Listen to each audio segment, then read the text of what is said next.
Yeah. I wanna go on into an educational portion. I'm a teacher currently now, and one thing that our parents don't know is on the in school they're not teaching multiplication like the way we learned it Mhm. anymore.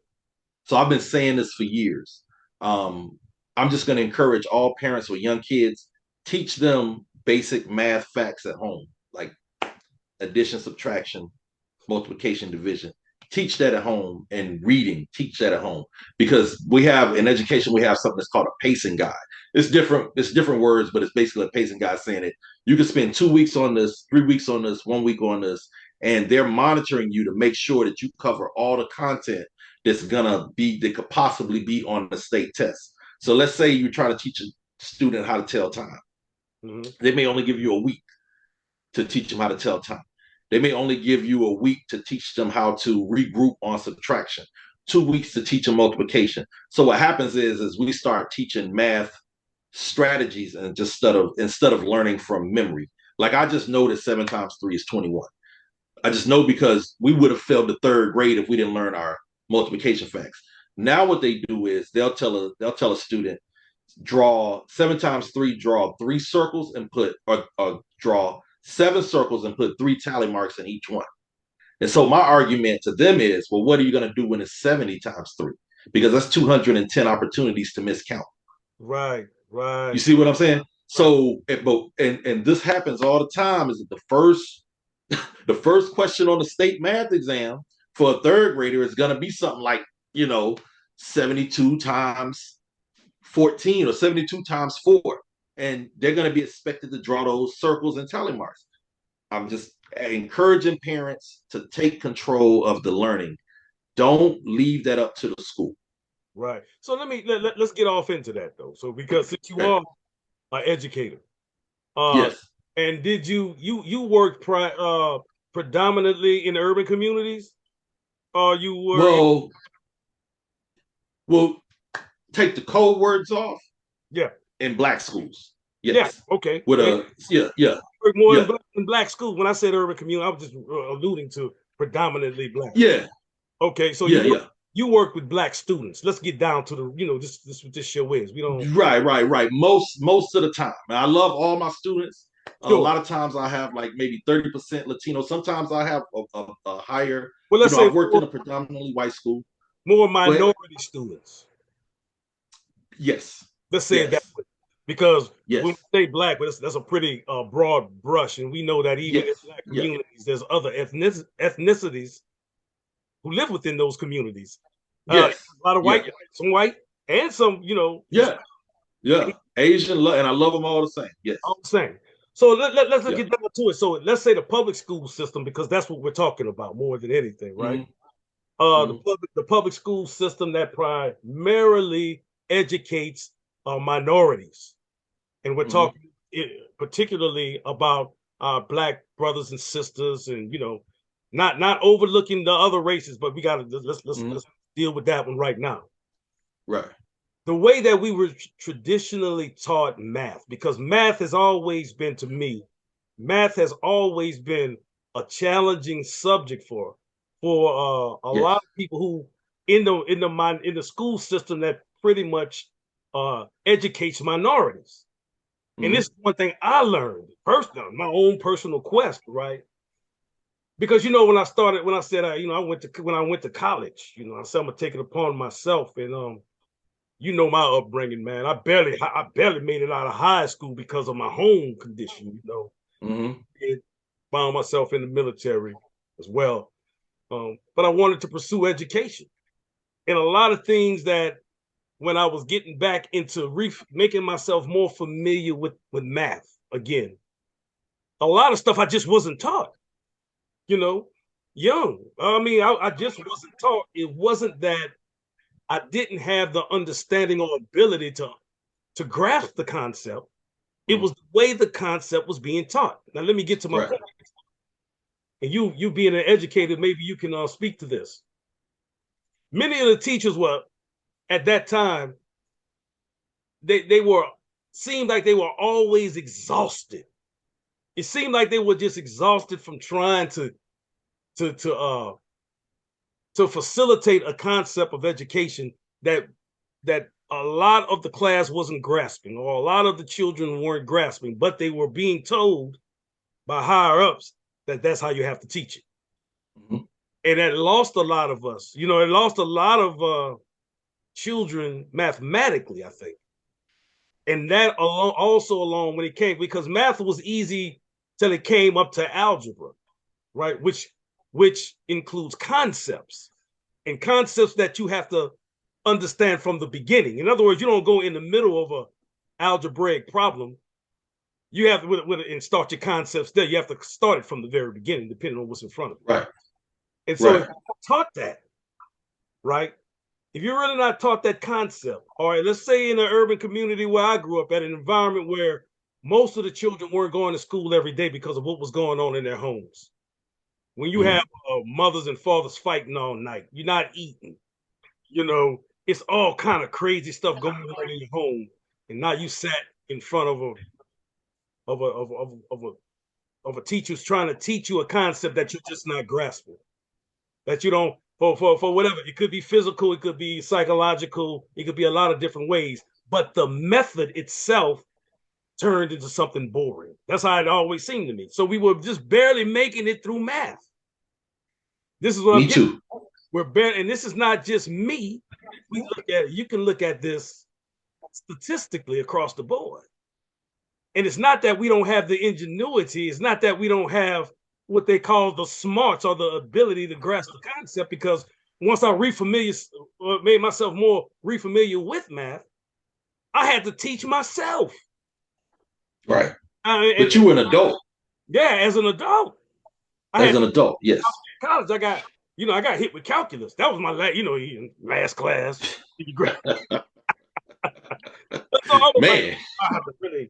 And bro, and I can tell you, I graduated at the top of my class, but brother, it was a struggle, but it was a struggle.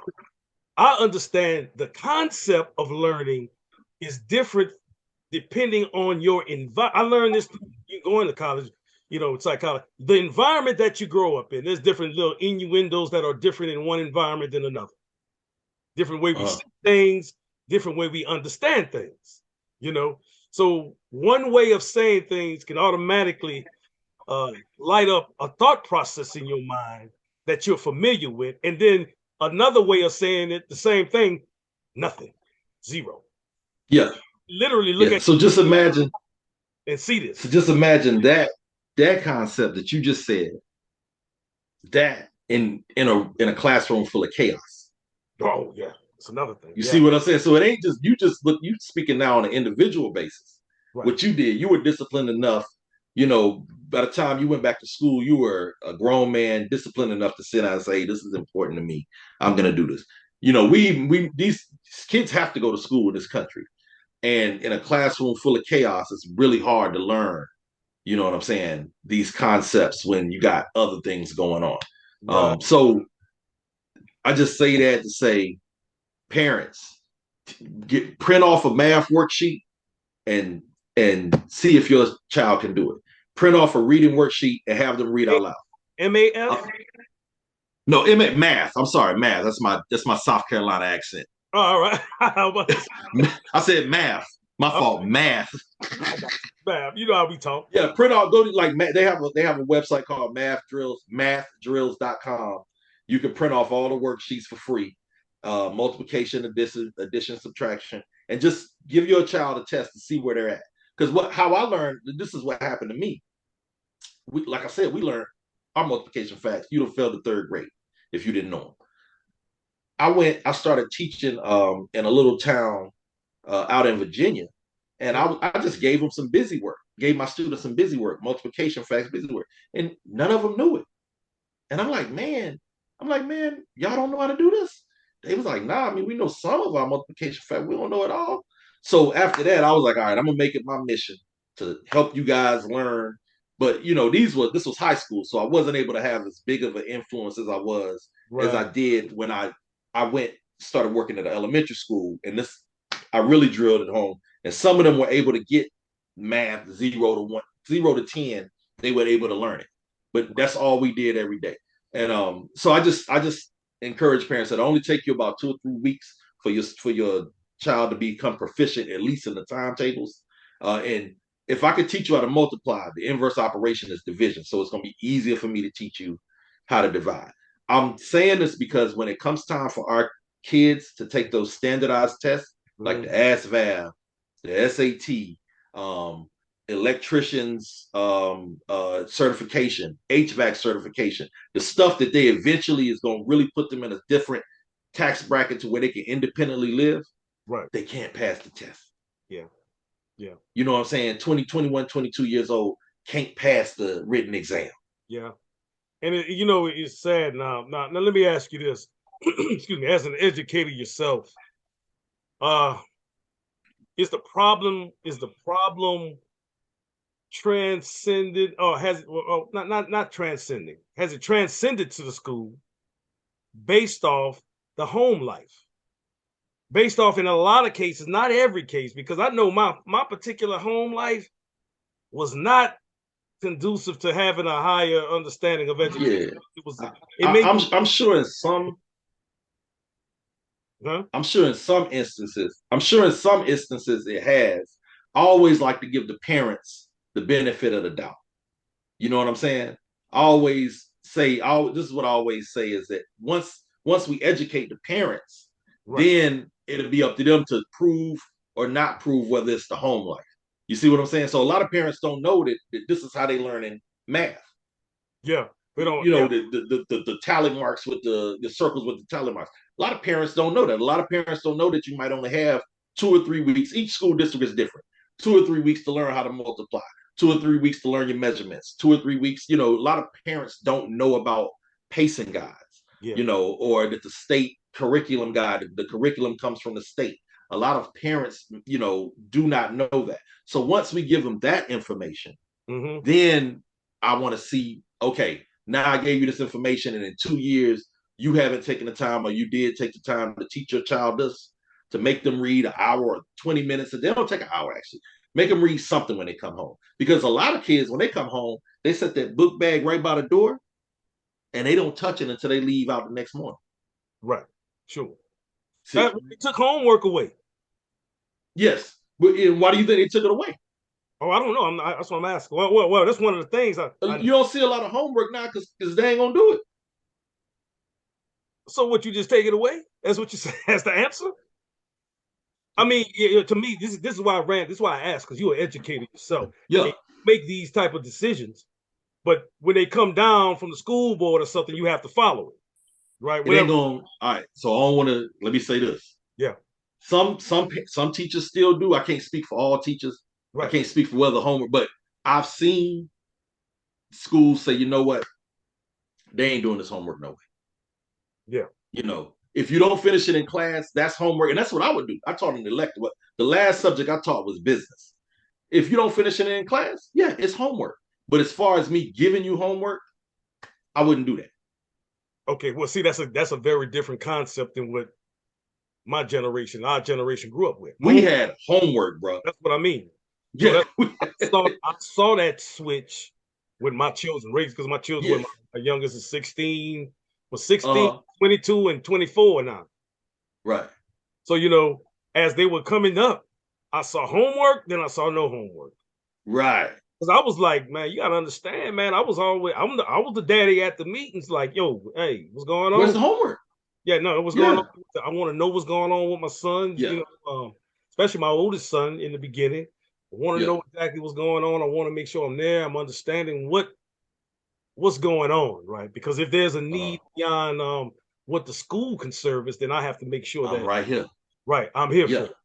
So I'm here for I it. saw that. So if they I saw that. Yeah, I know. Yeah, I saw that change take place, and if they weren't getting homework, I if they remember I was weren't getting at homework, IEP. there's a chance. Huh? Huh? I said I was at. No, I was saying that there's a chance. IEP meeting? Yeah, I was at an IEP, right? And Uh-huh. that was one of they ask you your concerns and they give you everything where they at and stuff. One of my concerns, like, I don't see them bring home no homework. Oh, we don't. Right. That's what I was about to say.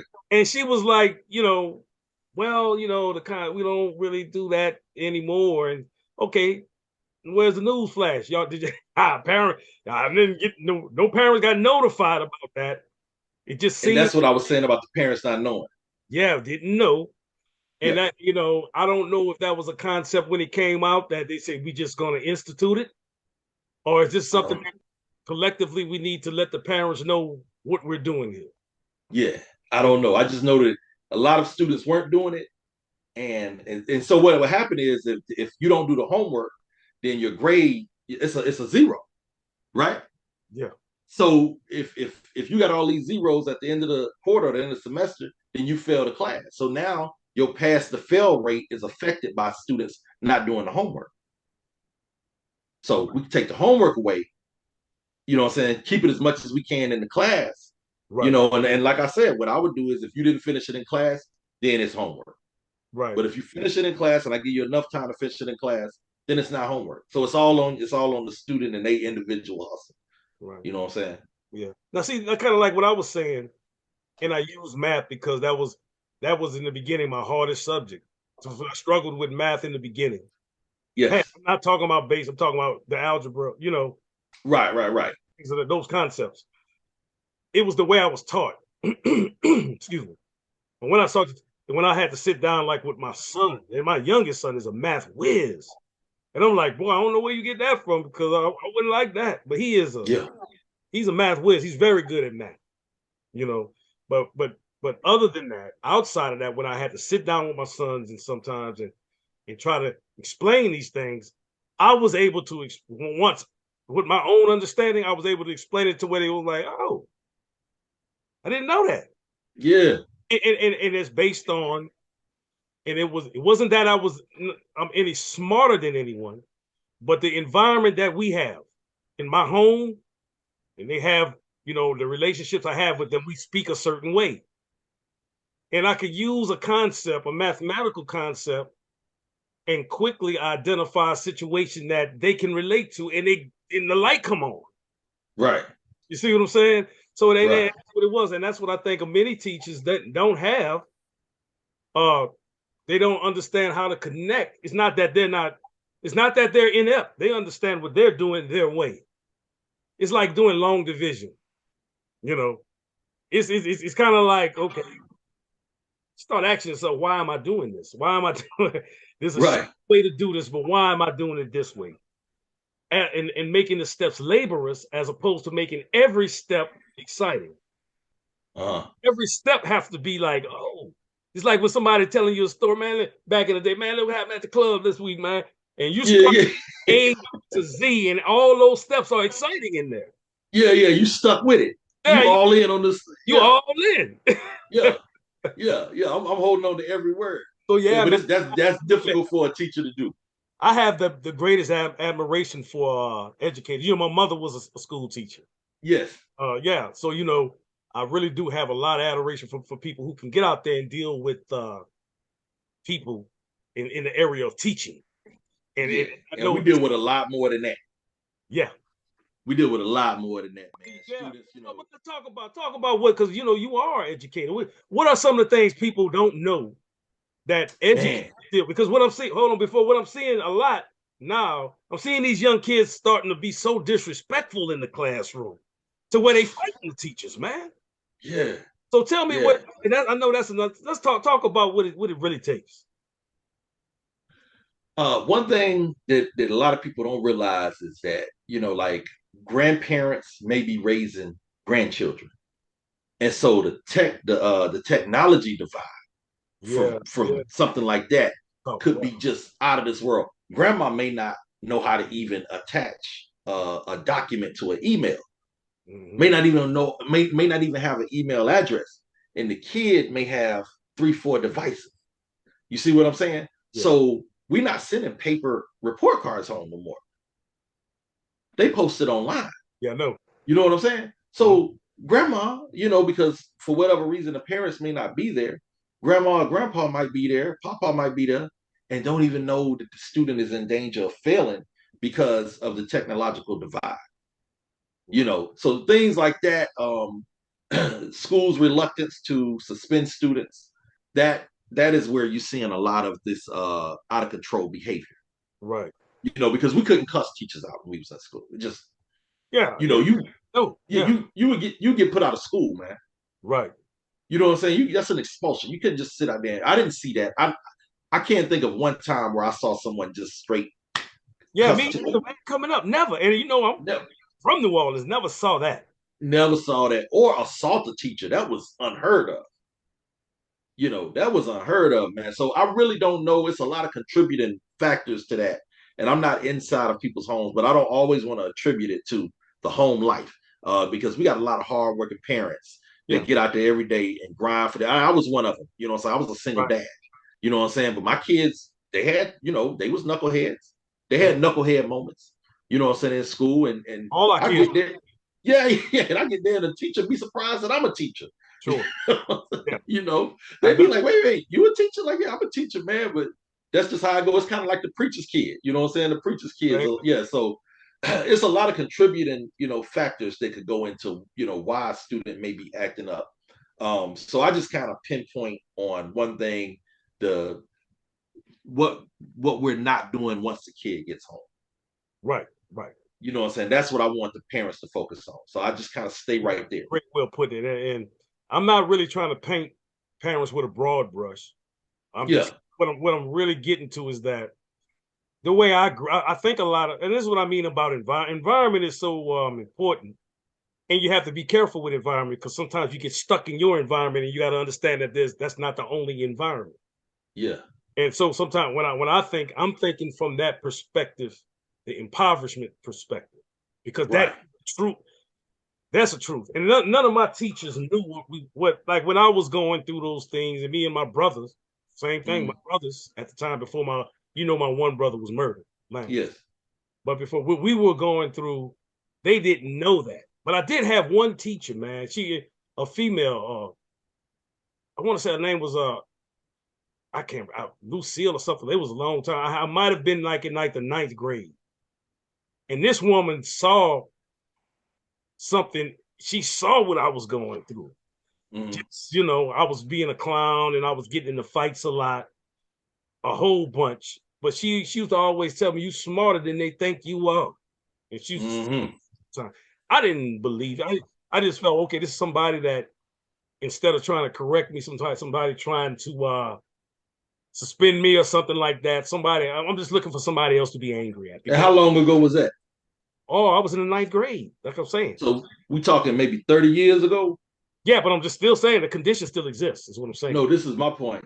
Yeah. That little bit of concern that she showed, yeah, right, has carried this long. It's still that's what I'm getting to. It's still an influence. That's what I was getting to. Because I didn't have the other teachers talking that way, to me, because normally at that time when you were looked at, it's like anything else. When you were looked at as a problem child, they talk just like they talk in the break room. They're talking about the problem children. You know this. I mean, this is just facts. So I'm pretty sure I was on the menu being talked about a lot and not in the most delightful way. But I knew I was more than that. It's just, it was my environment. It truly was, man. And so for me, I can't represent everybody, of course. I tried my hardest for my children not to have that environment that I had. And things happen in lieu of what you said, but the brilliant thing about it was I was there to catch it before it festered and got right. It was a daddy. You was a daddy in the home, strong daddy in the home. And this is what I'm getting to, man, because that means more than people think. And we're in a time now with a feminist movement and things of that nature where the impact of responsible masculinity in the home. Now I was devoid that. My father was in and out. I still, you draw, as a young man, when you don't have a stable masculine image, you're going to be attracted to, you can be attracted to toxic images. When we were young, we used to watch WWE. Junkyard Dog was my man. I used to like to see Junkyard Dog put the chain around the neck and choke him out. So that turned into my, now this is serious now. That turned into my masculine influence to be physical. Right. Is Right. what I'm getting to. It Yeah. wasn't about sitting down and having no peace treaties. You know, and as all in life, that's the hardest thing. That was the hardest thing for me to do, because it was like, let's just go to war and get it over. Yeah. But that environment that I was in was always violence. Uh-huh. And so some kids that you got to think, man, I live in the KC Mo area. And there's a group of women here that are incarcerated. They represent incarcerated children. I mean, single mothers with incarcerated children.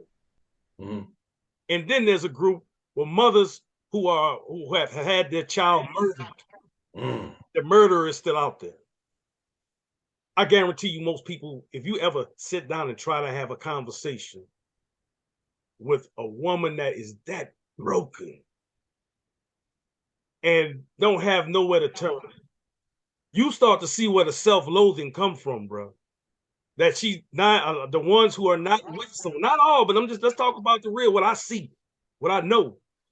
The tears, bro, don't never stop. The more you try to pray with them, the more you try to say, tell them it's gonna be all right. The look they're giving you is like, don't tell me it's gonna be all right when I know it's not. Mm-hmm. And that's because that's their environment. Having, the hardest thing you could imagine is having your child taken away from you, bro. And any person, real man or real woman, that's the Don't want that. Yeah. Don't want that. You got to understand that there is a community of people. I'm gonna call them a community, a club, like they call them, who are the examples of what I'm saying right there. They have kids. They may have kids from multiple different people. The kids got to go into the public school system. Your little brother got killed last night. Your little sister got killed last night. Your mama got killed. You was over to your cousin house. They came and shot that place. So this is the kind of stuff I deal with the most. Mm-hmm. I mean, that's my environment. So sometimes I don't see the subtle things. I'm looking more at the elephant in the room in my environment, in the environment I came from. Because when a young man gets upset, or a young woman, or whoever you are, and you go and take the lives of innocent people, you're nothing but a coward. And you're only causing more pain. So imagine the pain that you may be going through. You putting and look at an innocent child, and you go and corrupt their life by taking their mother, their father, their loved one, their brother and sister. The same thing that you go through, you putting somebody. Yeah, you changing the direction of somebody's life. You right. know. And then when say again? And not realizing, because you think it's just about what they call clout, or you think you're so upset at the person, you're just doing something to the person. Yeah. I always say we lose 2 lives. Well, you lose more than 2. No, hey, the one that you took away, and then you going away for the rest of your life too. And then the lives of some people who can never get over it. This is what I'm getting. I mean, I've met some people who cannot truly get over it, bro. How can you, man? How can you tell them to get over it? Yeah, and it's not that you tell them, but it's the fact that in order to keep going on as a viable human being, we're gonna have to get through these hard times. Yeah, I mean, like, how can you tell them? You know, like, what can I tell you to help you get it? I can't think of what could be said to help you get over it. That's what I mean when I say, how can you tell them? See, here's the thing, that this is what the feedback I get from dealing with those type of groups. After the murder takes place, after the funeral, nobody cares. And that's facts. I know this. It's facts.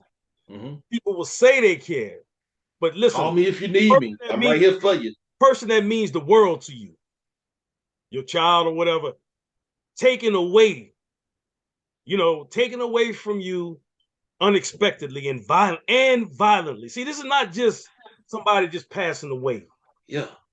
We're talking about murder and how it impacts people and how it creates an environment that is very strange than an environment that doesn't include it.